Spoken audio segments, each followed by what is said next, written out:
What? Am I seeing this right? Michael Pittman, a 2027 first, a 2025 second, and a 2025 third.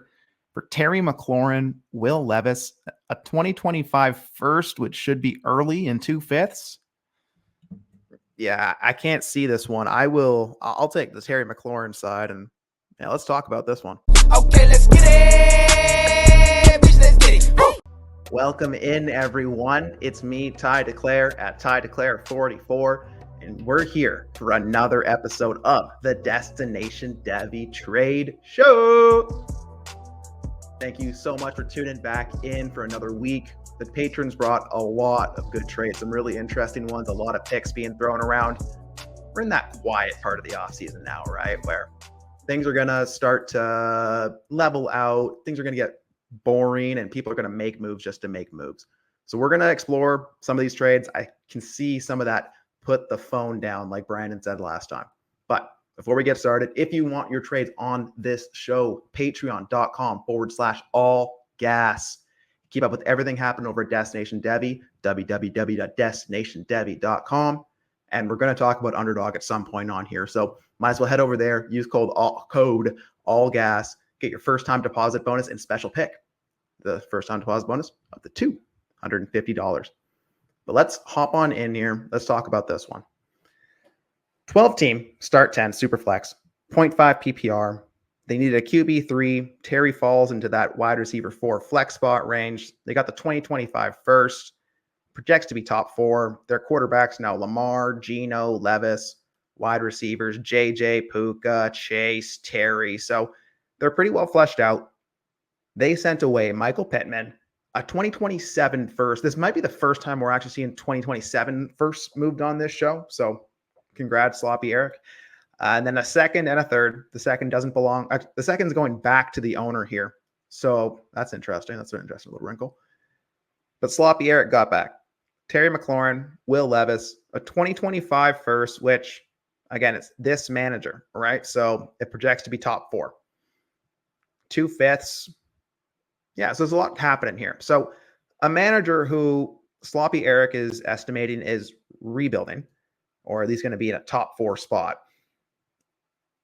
I mean, you're giving away your first to get a 2027 first back to move up to Pittman in a really, really flat range of wide receiver to get into send away McLaurin, sending away Will Levis, getting back a second and a third.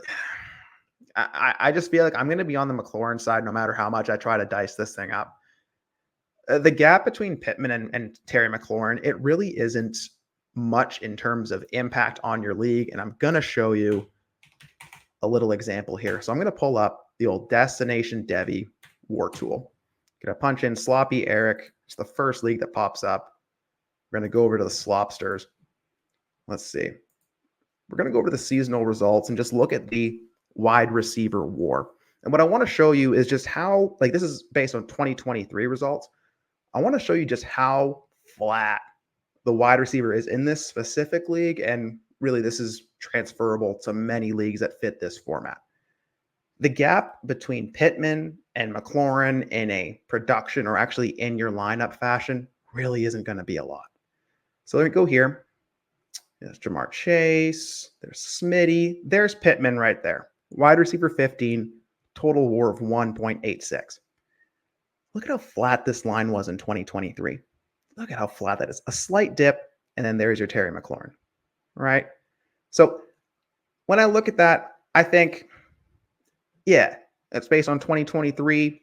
Historically, things, things change. Things aren't always going to be that way, which is true. But at the end of the day, what am I really trading into on a team that I think my first is going to be a top 4? Maybe they don't realize that their pick's going to be top 4, and they think getting into McLaurin is going to be the reason that they win, and they can send away that Levis to do so. I don't understand that piece of it. I think getting Terry McLaurin in the 2025 first for Pittman, a 2027 first, at least the third with that. Like, really, if I'm being generous, no matter how I cut this up, it's going to be Will Levis for more or less a second. And I think that's more than a fair price to buy into a quarterback who, by all intents and purposes, should start games at the start of the year. So this one's pretty strongly McLaurin in the 2025 first for me over Pittman in the 2027 first. But I mean, if you're convicted on Pittman and you think that he's going to take a step forward and really break into that elite range, like take the bet. Now's the time to make it. But this just kind of feels like, I don't know, flipping a coin, right? Between the two, week by week, McLaurin or Pittman may outscore each other, and you're really not going to know. So if I can extract any value out of Pittman there, I'm going to do that. So good deal to start us off. Let's go all the way to the bottom and then see how high we can get up. So T, old Terrell Sandiford in the building in a 12-team start 11 super flex, 1.75 tight end premium.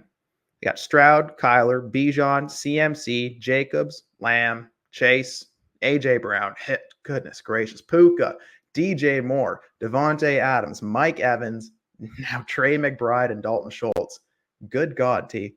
Literally have too many starters. Was comfortable adding a random second to stack my quarterback and tight end. So what they did is they sent away Dalton Kincaid in a 2025 second for Trey McBride. So in a vacuum, it's a process deal, more or less, right? Like the difference between Kincaid and McBride are going to be in the same arena. You add a second to the side that you feel is taking on a little more risk. And that's pretty much how a lot of deals have gotten done in recent dynasty memory. But for T, look at his team. Like studs everywhere, clearly a contender. And when I get to that point in my roster build, building correlation into my lineups in lineup leagues makes more sense to me. In best ball, I'm always trying to keep a mind towards correlation, not so much in lineup, but at this point, T's best shot is to bet on the guys that he has and bet hard. So adding McBride to Kyler at a cost of a second to move up from Kincaid, even without the context, that's probably just what I would ask for if someone came to me trying to get my Trey McBride. I just ask for Kincaid. Really, again, a second with Kincaid to get up to McBride to choose your guy. I'm okay with it in this sense. I'm also very biased with Trey McBride. I love me some Trey McBride. So I could be talked, both sides of that deal, but with the absolute context that T gave us, I mean, that makes all the sense to me. So good work, T. Build some more correlation. It sounds like you probably have some extra picks in the waiting too, the way that you're describing everything here, right? So, you still have picks in your back pocket to go make some moves. So this is an absolute hammer squad. Good move. Makes sense for both sides. Good work. Good work. Okay, we got a couple here. 3 from Kyle Robb. I don't know if these are all in the same league, but we're going to assume they are. So it's a 12-team super flex, half PPR start 9. Kyler Robb sent away Drake London and a 2025 fourth. They got back. Oh, no, I'm sorry. They got Drake London at 2025 fourth. They sent away Keenan Allen, A.J. Dillon, and their own 2025 first.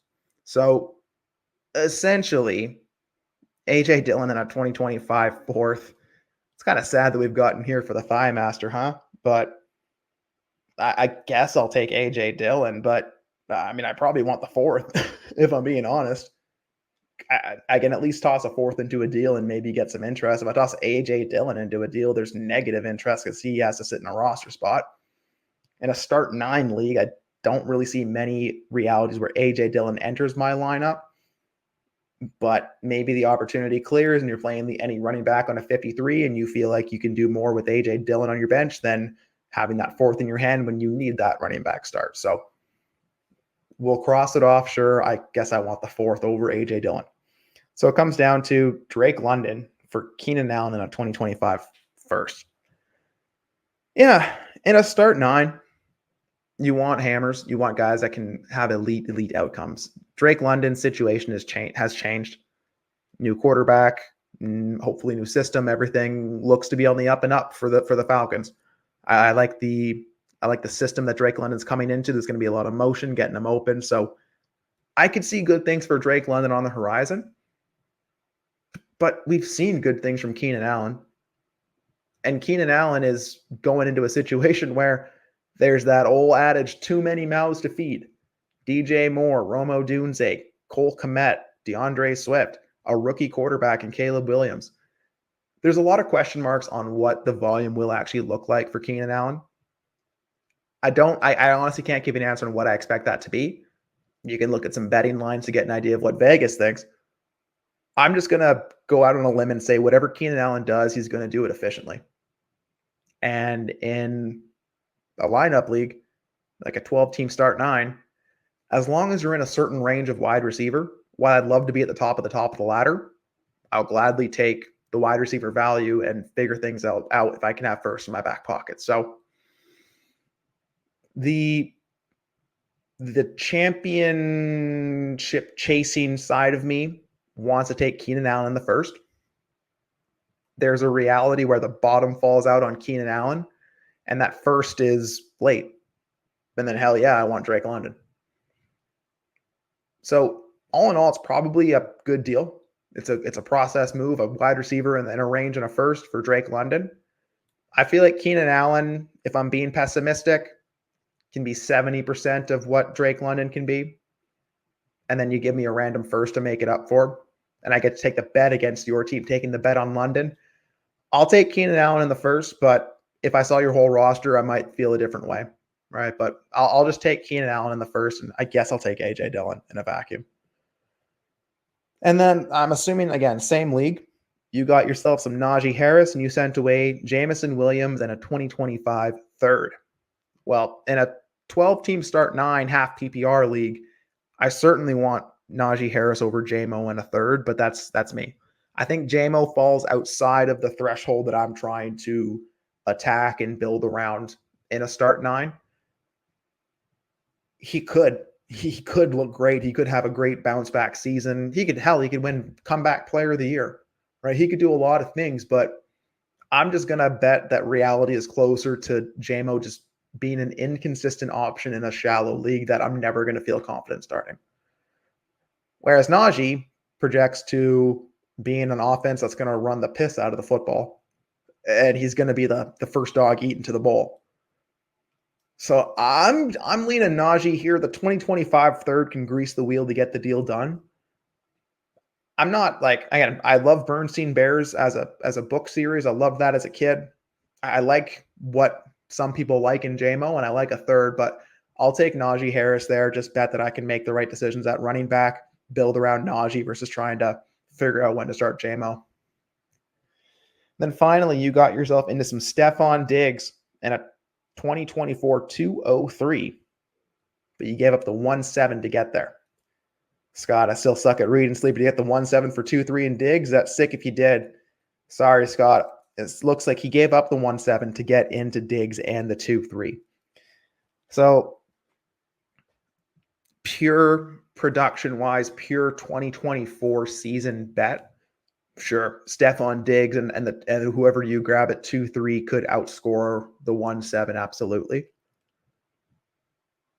If we're looking at risk tolerance and really just what I can do with the guys that I can get at those picks, I'm going to bet that I'm going to want the 107 side just because I can probably get Diggs and someone at a second value at any point for whether it be one of those quarterbacks when their window opens, whether that be for Romo Dunze, Brock Bowers in the right format. In a 12-team start 9, we need hammers. And Diggs is entering that same situation that Keenan Allen is, right? Bunch of mouths to feed. Nico, Tank, Diggs, Schultz. Stroud's going to do his thing. I feel I should feel the same about Diggs that I do Keenan Allen. But I'm just always going to give the hat tip to Keenan Allen just with my own bias. And Diggs in a 2-3 is a little bit different than Diggs in a first or Keenan Allen in a first. And the 1-7 and Drake London, that's pretty well in the same realm of possibilities there. So if I'm looking at it like compared to the last deal, sure, I can tell myself the story where that makes sense, especially if I'm really convicted of the guy that's there at 2-3. But I'm just going to go 1-7 here. It's consolidating, being efficient with your roster, just doing the process, get into the mid first to get a good player. someone that's probably going to be flippable.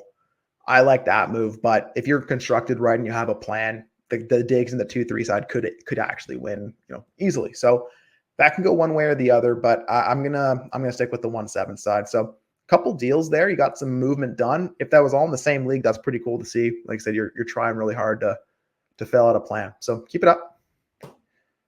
Sean Hamilton, 24. We got a super flex best ball, 12 by 11, 2 tight end premium, and a small point per carry with big play bonuses. All right, let's go. This is a nice little setting here. They needed to get another running back, and getting the pick was enough motivation to move some less proven but higher upside players. So Sean's received Devon Achane, X-Worthy, and a 2026 second. And they gave up Jalen Waddle and Jordan Addison. Yeah, so it's a best ball league, 12 by 11, 2 tight end premium. There's no tight ends really involved in here, but that tells me that, and like I said, small point per carry, big play bonuses. So there's lots of ways to enter the flex in a league like this. And it's a best ball league. It's start 11. So if I can find a way to amass 22 consistent starters in my bench, in my team, I feel pretty good. So I'm always interested in, getting 2 for 1s, 3 for 2s, trying to build out, as long as those extra pieces are actually things that can enter my lineup. They don't have to look the prettiest as long as they're filling my construction needs. So I like to try to cross things off when I look at deals like this. Xavier Worthy, Jordan Addison. That's where my mind first goes. I feel like if I'm thinking back to before the draft happened, Jordan Addison, when his window was a little more open and people were really making moves for Addison, felt like around that 116 to 110 range, somewhere in there was where people were sending picks to get Jordan Addison. And that's right around the same range that X-Worthy is going in drafts. I feel the same really on the outlook for 2024 for these guys. Long term, I'm just going to bet that X-Worthy is the new flashy thing in a Chiefs offense that needs a deep threat. Yeah, like I'll lean X-Worthy, but Jordan Addison has all the opportunity in front of him right now. He's still the 2 in an offense that has Justin Jefferson, new rookie quarterback. Maybe new things are on the horizon. I'm going to just say that's a good cross off, but you can really put your bias on either side of that. And then you're talking Devon Achane in a 2026 second and Jalen Waddle. There's going to be some people who see that and say, give me Jalen Waddle all day. Give me the wide receiver over the running back. I think he's in a higher tier. Achane's in a busy backfield. Who knows what his role is going to be? And a 26 second, that's a couple of years away. Who cares? In a lineup league, start 9, no real big play bonuses, things like that. Like I'm definitely there with you. But as I look at like the settings and just really everything here, I just want guys who can put up monster weeks. I need the spike weeks. Consistency I'll find through my construction. I don't need to be at the top of the wide receiver ladder to feel safe there. I just need enough and enough in a certain range. Same thing with tight end, same thing with running back. I'm just looking for enough and then building out my volume from there. Once I have enough volume, I can look to consolidate up. Devon Achane, Jalen Waddle. Week to week consistency, give me Waddle. But in a best ball league, I'm going to lean Devon Achane in the 2026 second, betting that Achane can give me difference-making weeks at a position, whereas Waddle's, again, going to fall into that flat range. They may have weeks where, again, they're going to have those spikes. And that's why this is closer than I want it to be in my head, right? It's easier if it's not, but this is a good deal. So I'm going to take Achane X-Worthy in the second, simply because in best ball, again, I don't need to have the best. I don't need to have that extra added youth value sprinkled into my wide receivers. Right? If I can extract value out of a Waddle to get into a Mike Evans, if I can extract value out of an Addison to get into a Terry McLaurin, I want to do that every single time. Give me the best bang for my buck. X-Worthy gives you a nice piece that gives you probably the same opportunity as those mid-tier wide receivers do. You have the rookie bit of it, and just he's spicy. He's fast. He could pop very quickly. He's going to be movable and live as we get into the season here, as long as no catastrophes happen. Devon Achane, we've seen him break fantasy. Let's see if he does it again. I know Shane loves him. you get a 2026 second in your back pocket to go and fill some holes as they pop in, or to add into deals to get advantages elsewhere. So I think I can do more with the Achane Worthy in a second side, but Waddle and Addison is a great wide receiver 1-2 to add to a room, and all you gave up was a rookie wide receiver, a running back who maybe your league doesn't like, and you've tried and no one wants to pay up for Addison or for Achane. And then 2026 second, you can make up a 26 second. You can figure that out. So it's a good deal. Just based on the format, I'm going to lean the 3 for 2. Oh, big Diaz energy. Here we go. So from the same league that brought you the massive JJ trade and the Marv and D Watts for Lamar Najee, this deal. So that's a 12-team start 10, super flex, PPR, tight end premium of 1.75. Again, they have Mahomes, Lamar, Penix, Najee, Cans, JJ, Garrett Wilson, Neighbors, Ingram, 325 first.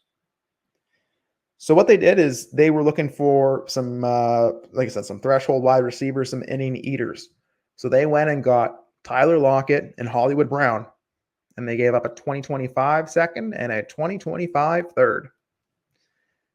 I mean, yeah, if you need innings eaters, Tyler Lockett and Hollywood Brown should be that, right?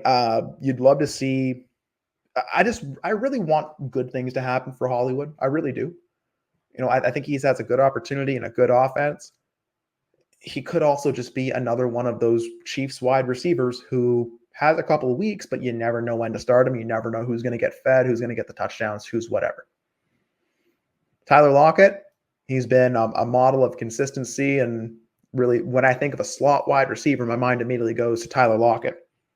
He's really impacted the way that I view the game and how I guess how I appreciate that position. So I really have a lot of love for Tyler Lockett, but he is getting long in the tooth. Dynasty managers are waiting for the bottom to fall out. So to get a 2025 third for Tyler Lockett, I want Lockett, but I think that's fine. To get a 2025 second and Hollywood Brown, I think that's, again, probably the crossover point. Some people are going to say that's crazy. Hollywood's worth a first. I've seen it on X. I'm not there that I want to spend a first to get into Hollywood. I'll spend a second to get into Hollywood, sure, on a team where I need innings eaters and I can make use of that position. Yeah.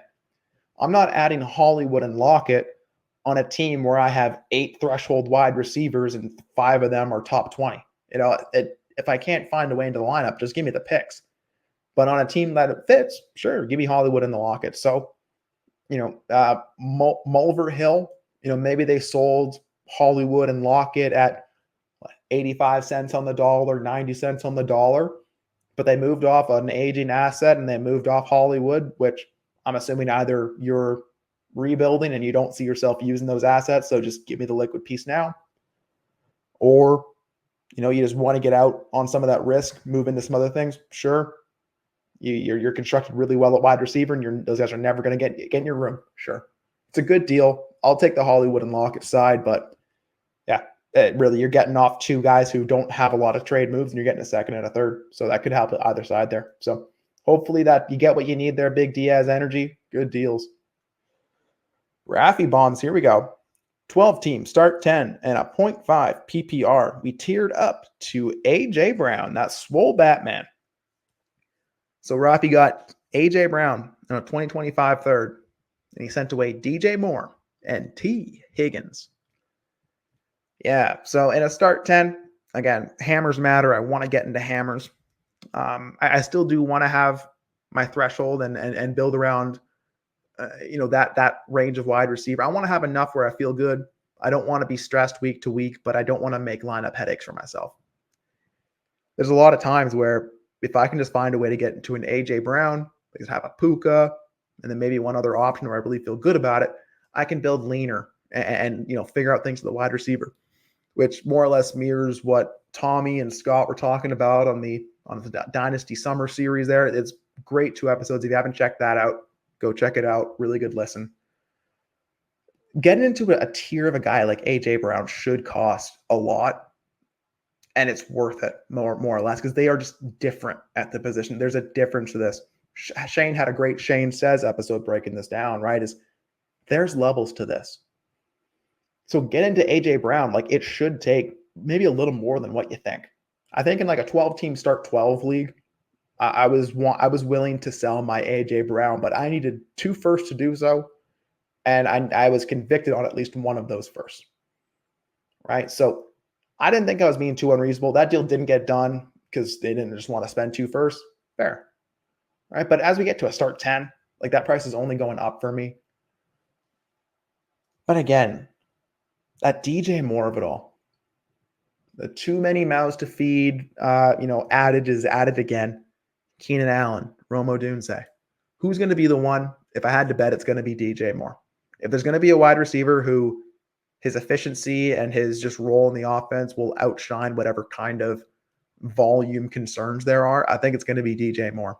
He's in a great position with a spicy offense and really every opportunity to bring us into that wide receiver 20 floor kind of a deal, right? So I really like DJ Moore. I think he can have some really big weeks. T. Higgins is one of those guys where I've been trying to trade. I've pretty much traded out of all of my T. Higgins just because I'd rather move down the wide receiver ladder and get into something that's going to give me the same thing production-wise and extract some value, or use T. Higgins to tier up to go into someone like an A.J. Brown or a Puka or a Chase or a Jefferson or an Amon-Ra. Trying to just use that Higgins value, that mystery box appeal, if something ever happened to Chase and if they stayed in Cincinnati or if they go and be a wide receiver 1 elsewhere, there's a lot of hope and a lot of a good game with T. Higgins. He's big, he's tough, he's fast, he catches things as a wide receiver should. I like T. Higgins. DJ Moore and T. Higgins, does that get you to A.J. Brown? I think it's a good deal. I really think it is. I think DJ Moore can give you 75 to 80% of what A.J. Brown can if I'm being pessimistic. Right? Some weeks DJ Moore is going to outscore A.J. Brown. Most weeks, I bet they're going to be within a couple of points per game. T. Higgins, a lot of things could happen. I don't see him as a bottom falling out kind of asset. At worst, he's just going to be a threshold wide receiver. Rafi, if I saw more of the teams here and what everything looked like, I can always tell myself the story. #tell myself the story. Why I would get into an AJ Brown type of an asset, and I'd be willing to pay a little more than what market says I should have to do so. In a vacuum here, though, and again, I like in the third back, but I'm just going to go DJ Moore and T. Higgins here, simply because I think DJ Moore does close that gap more than this deal affords. And we've seen a lot of DJ Moore moved on this show this offseason too. And I've changed my temperature a bit more to the DJ Moore as we've gone on. One, we've seen him move so much. People love DJ Moore. They want to move DJ Moore. I want to have a DJ Moore just to be able to move if I want to. But there's a lot of opportunities to go down to DJ Moore and get a nice plus. And that's what this other manager did. But again, I'm fine with either side of this. I have a lot of AJ Brown, and if I was looking to get off of an AJ Brown, this is the kind of deal that I would shoot for. So, Rafi, I think that could work out one way or the other for you, but I know that you're making a lot of moves, so you're going to keep going one way or the other. Vince, old Vin Pip in the house here. A 12-team start 10, 6-point passing touchdown in a 2025 late projected first. So, Vinny received Joe Burrow. Joe gave up Bo Nix, Jakobi Meyers, a 2025 first, a 2026 first, and a 2026 second. So Vinny's team is competing.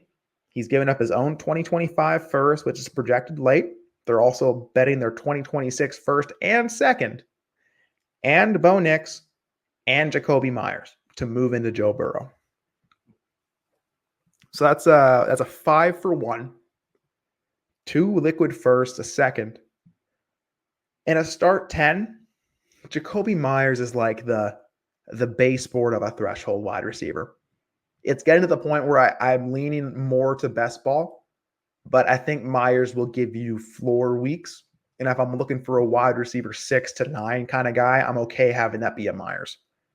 I don't think Myers is a market mover whatsoever, but it is what it is. Bo Nix, I've never been a big Bo Nix guy, but he was just drafted, if not in the first round adjacent, in the second round, whenever those quarterback needy teams came back around. And you get 2 liquid first and a second. So this is a lot to get into Joe Burrow. But if there's ever a format to get into Joe Burrow, it's a shallower league and a 6-point passing touchdown league. So give me Joe Burrow in a 12-team start, 10-6 passing point touchdown. Betting that my first is going to be late, betting that I'm going to sustain this, and that my 2026 first is going to be late. And you're telling me to go from Bo Nix to Joe Burrow, it's going to cost me a couple first, a second, and a Myers who maybe I'm not building around, just moving into the hammer asset. Yeah, like I'm okay with that. And based on what you're presenting to me, sure. But let me tell you, there's going to be about a 40% chance that I can tell myself the other side, right? If I'm sending away Joe Burrow and I have Kyler, Goff, and Tua, a guy in that range, a guy in the elite range, or I'm just well fleshed out at quarterback, I'm getting back a Bo Nix. So I'm assuming that would be like your quarterback 3. You're getting Jacoby Myers, who you can actually use in your lineup, like in a sense of like a Tommy type team. Like you're getting like your wide receiver 4 or 5 at that price. 2 firsts and a second, which if things don't go Vinny's way, would be very nice to have. But even if no matter what happens, you can still take 2 firsts and a second and go and get a positional difference maker. Right? Like if let's just for example, we just talked about AJ Brown. If this was Bo Nix, AJ Brown, and Jacoby Myers for Joe Burrow, it might feel a little bit different about that deal, right? So if I was going to move my Joe Burrow in a 12-team start 10, that's about what the package would look like. I'd probably try to turn Myers and Bo Nix into something a little different if I could, but that's probably what it's going to take for me to move my Burrow. And if I'm trying to sell Burrow, I'm listening as long as I'm getting those first back like you are. So I hope that deal works for both sides. I'm just going to lean the Burrow side because I bet that I can get that kind of a return at any point this season and likely beyond. So good job, Vin. Sloppy Eric. We already got that one down. And they're back to Vin. Back-to-back Vinny trades here. So Vinny got 12-team start 11, 175 tight end premium. The 2025 first is likely early to mid. Excellent. Okay, so Vinny got Terry McLaurin and Justin Jefferson. Let me say that again. Justin Jefferson and Terry McLaurin. And they gave up Kyle Pitts, Jordan Addison, Aiden O'Connell, that 2025 first, which should be early to mid, a 2025 second, and a 2025 third. So a 6-for-2 trade. I'm seeing a pattern here, Vinny. We're sending away big packages to consolidate up. In a shallow league, that's a prudent move. So same conversation we had with McLaurin earlier. Jordan Addison's even closer than Michael Pittman is. They're going to be in the same range. You can tip your hat to Addison if you want, but McLaurin to Addison, that's pretty much even Steven for me. So you can cross that off. So we're talking Kyle Pitts, a mid to early first, Aiden O'Connell, a second and a third for Justin Jefferson. I don't mind having Aiden O'Connell. I think he's one of those priority backups with an opportunity to even start in 2025. He's one of those guys, and even in best ball, I'm okay holding and carrying an Aiden O'Connell. Kyle Pitts, I think, could be a positional difference maker at tight end. He's set up to do so just like Drake London is, but we have to see it. We really do. And there's no more excuses here. If Drake London and Kyle Pitts flop, I have no clue what that's going to look like for them going forward. But I would bet that Kyle Pitts is going to have a great season. He'll be in that difference-making tight end range, and I'm going to want him. A mid to early 2025 first opens up a lot of opportunities, and I love having that as a pick. 2025 second of the same team, it's a similar bet, but you're just in the second round, and then you're getting a third back just for your troubles. It's a lot of stuff, but it's Justin freaking Jefferson. And Kyle Pitts in a first, like that's spicy and interesting. Then you add like the second and the third and the Aiden O'Connell. It's a lot of stuff. But it's just one of those deals. I feel like a Pitts and like a Pitts type asset and a first with some fluff on top or some extra picks on top. I would pay that for Jefferson in a shallow league. The 175 tight end premium of it, the fact that the 2025 first is going to be early to mid, and the fact that it's a start 11, play to the side that gives up, gets the package. And that's why it's closer than what I want it to be. But again, I'm giving up value, or I'm giving the hat tip to Addison to get a little bit of value back. And like, I'm getting Jefferson. I'm moving out of a tight end, early to mid first, second and a third, and O'Connell. There's a lot of pieces. You can definitely construct around that package. If you have a tight end advantage and you're attacking that, like you already have an Ingram and a Laporta, and you're adding Kyle Pitts, you're playing keep away with your league. That's something that wouldn't be captured in a trade like this, at least with the information I have. If you're hoarding any quarterback on a 2 deep, and this is another thing, I don't want to pay for it, but I can tell myself why that makes more sense. I'm assuming Vin has these guys and he's actually getting value for them in trades, which is great. I think Aiden O'Connell deserves value one way or the other. He's not like in the nothingness range, but I like getting credit for guys like Aiden O'Connell in deals. I like getting a stack of picks in my back pocket and knowing what I can do with that. But this feels like one of those middle of June type of trades where you're just trying to do a little bit too much. You're trying to get a little too cute with it. Just give me McLaurin and Jefferson and I'll figure it out. Jefferson's going to change the trajectory of how I can construct my team and how I can approach the position. McLaurin gives me the exact same thing that Addison does. I just feel like I'm combining a bunch of stuff that can be valuable and parking my money somewhere that's one of the safest places in Dynasty. So it's a good deal, but I want the Jefferson side. So good work, Vinny. Okay, Vinny. Good God, Vinny. You're all over here.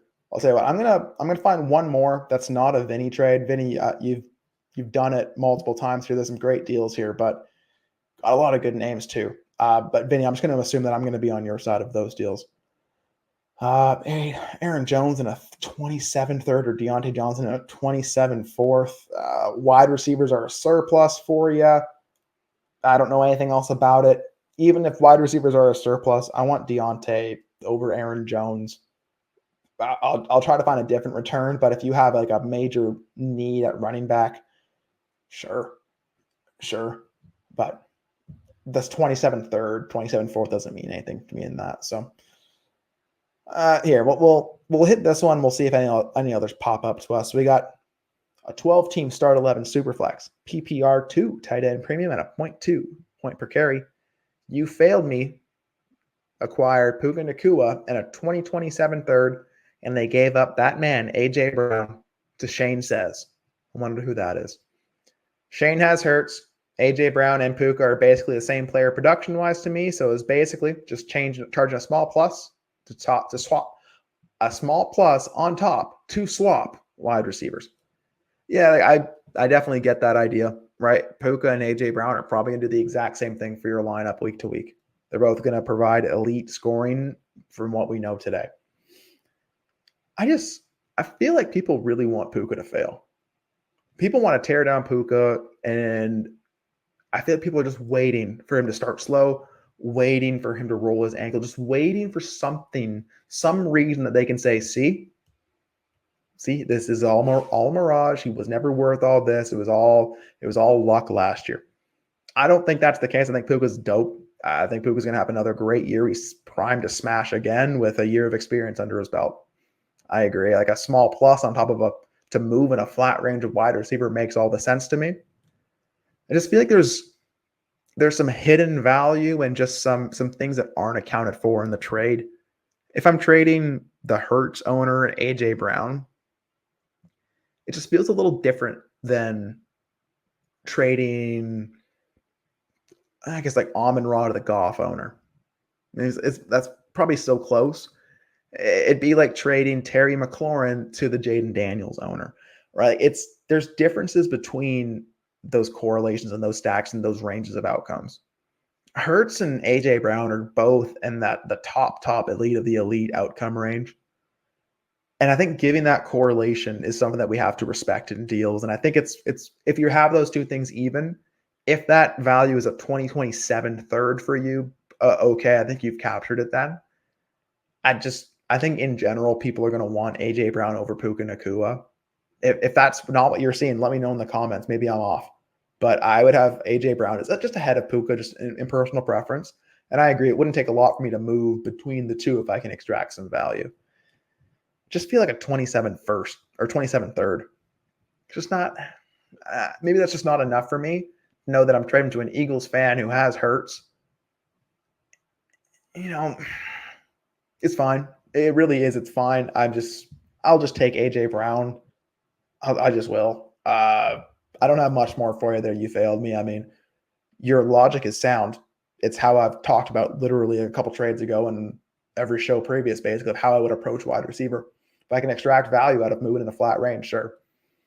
Maybe I just don't see it as flat. Maybe I see it as just more of like an escalating up, as we see in kind of those war graphs. I just think it's more of an escalating up. Puka and AJ Brown could fall anywhere on there week to week, but I'm just going to bet people are going to like AJ Brown and people want Puka Nacua to fail more. AJ Brown was already more or less a knucklehead on the sidelines in 2023. People tried to kind of tear him down, and his market was subdued a bit, especially like in December, January. But since then, it's been up and up. And I think it's only going to come right back. So AJ Brown's gone through the sludge and it's come out the other side, and he's still swole Batman.